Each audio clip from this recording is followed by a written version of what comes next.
అవతారం. అటువంటి కృష్ణావతారం తర్వాత వచ్చినటువంటి అవతారం కల్కి అవతారం. దశావతారములు కదా, కల్కి అని ఆ అవతారం రాలేదు, కానీ మనకి వ్యాసవాక్కు ప్రమాణం. వ్యాసుడు చెప్పాడు కాబట్టి అది ప్రమాణం. 10వ అవతారమైనటువంటి కల్కి అవతారము ఎప్పుడు వస్తుందో వ్యాస భగవానుడే చెప్పాడు. అసలు ఎక్కడ స్వాహాకారము వషట్కారము ఇవి రెండు వినపడవు. అంటే ఇక యజ్ఞము యాగము అనేటటువంటి క్రతువులు ఉండవు. గోవులు విశేషంగా వధింపబడి గోమాంసం తినడం లోకంలో ప్రారంభమైపోతుంది. వివాహ వ్యవస్థ నిలబడదు. తల్లిదండ్రుల్ని చూసే బిడ్డలుండరు. భర్తని గౌరవించే భార్య, భార్యని చూసే భర్త లోకంలో ఉండరు. పురుషుల యొక్క ఆయుర్దాయం 18 సంవత్సరములకే పూర్తయిపోతుంది.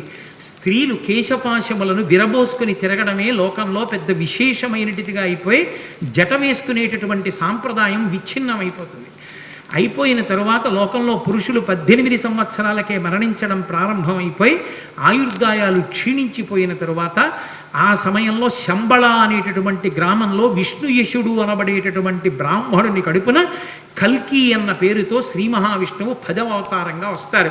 అది ఎప్పుడు అంటే కలియుగం చిట్ట చివరిలో, కృతయుగానికి ప్రారంభానికి మధ్యలో ఆయన అవతరించారని గుర్తు ఏమిటంటే పాపులందరికీ భంగధర వ్యాధి వస్తుంది. అంటే ఆసనము